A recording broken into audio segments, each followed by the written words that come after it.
Welcome back. You're still with us on Startup Street. Data analytics startup Finarkein Analytics has raised $4.75 million in a pre-Series A funding round led by Nexus Venture Partners. The round also saw participation from existing investors like IIFL's FinTech Fund and Eximus Ventures, along with a whole host of angel investors. Joining me now to discuss this further is Nikhil Kurhe, the CEO and co-founder of Finarkein Analytics, and also with me, my colleague Ritu.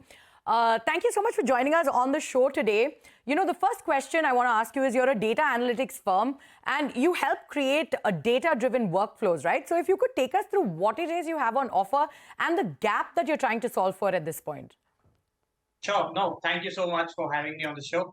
So, the company is Finarkein, and in fact, we just did 5 years about last week. So on 5th, it was our 5th anniversary for Finarkein. The first 3 years, we were primarily bootstrapped. And, the company sort of came about happenstance, when I came across an RBI master circular. So, not the best use of time, I guess, but in retrospect, it worked out. So the RBI master circular was, talking about the account aggregator framework, which is a new way of sharing data, consented financial data in the Indian context. And this is where, we saw an opportunity that access to financial data in the country, be it your bank statements, your DMAT statements, I'm sure everybody has filed their taxes. The pain and the hassle today, when it comes to sourcing your documentation and data. So the account aggregator framework really simplifies how you can access that data as a regulated entity with explicit end user consent.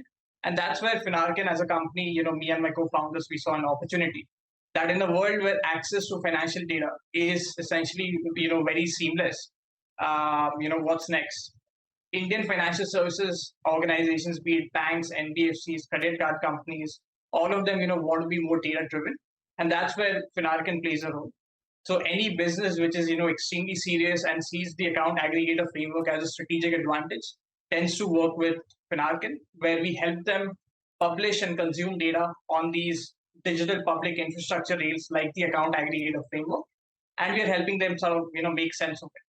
So that's the platform. Sure. And yeah. Nikhil, very briefly, hi, this is Ritu just stepping in. How many banks, NBFCs, etc., are you currently working with to pull this data for the account aggregator system?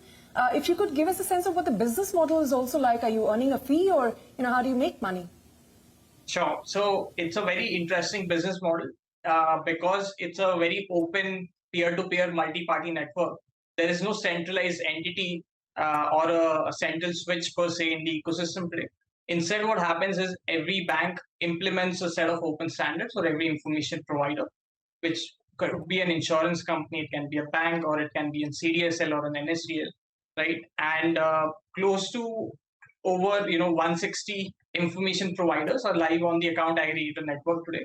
So what that means is most of the large banks, deposit-taking NBFCs, insurance companies, depositories, mutual funds, all of them are live today on the network sharing data. And because this is a multi-party sort of network, even if one entity gets, live on the network, it's accessible to all regulated entities. So that's how it works. And today, Finarkein as a company, we work with over 53, 55 plus odd, large financial services organizations, helping them to sort of make sense of that data. So, on the other side, where there are entities who are using this data, there are over 450, financial services organizations today who are live on the network. And lastly, the business model, how that works is it's a pure usage-based pricing model. So we are very clear at Finarkein that our incentives are aligned with our customers and our stakeholders, that only when they successfully get data, and we make sure that, we have the best-in-class experience and success rate when it comes to, delivering data on this network, we get paid, right? So no minimums, pure usage-based pricing. Right. So pure usage-based pricing is the business model that you have there. But, if you could come to the fundraise, you raised nearly $5 million, right? So if you could take us through what you plan to sort of spend the funds on and any new products in the pipeline? Absolutely. So what we realized is two things. One is, because this is a multi-party complex network, most businesses in financial services it's extremely difficult to have an up and to the right sort of business. That hockey stick growth is going to be a function of a lot of stakeholders and a lot of timing sort of working out. So that has luckily happened. We have been able to scale our revenue from a very low base, and we did about 10x growth for the last financial year, and we are on track to sort of end this financial year with a revenue run rate of at least 4 to 5 million ARR. That's our target, and we should be able to hit that. And going from there, Yeah, sorry. Very briefly, since we're running out of time, in the account aggregator framework, it's yet to pick up in a big way so far, and now the RBI is talking about the unified lending interface. Just quickly wanted to understand how that changes the nature of the game for you, whether you're going to benefit from that platform and in what way. Absolutely. So, in fact, that's a new opportunity for us. We've been part of the team, which has been building out a lot of these, DPI rails. So essentially, these are open standards and specifications. And when it comes to the unified lending interface, it's quickly taking shape, referencing the OCEN, which is the Open Credit Enablement Network. And, we are playing a key role in pulling that together as well.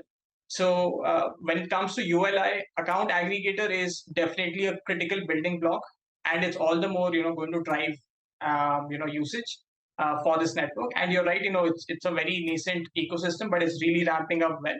And, this is where UPI was, potentially in 2017. So fingers crossed, we'll see similar growth on this network. All right, Nikhil, that's all the time we have. Thanks very much for being here with us on Startup Street. Thank you.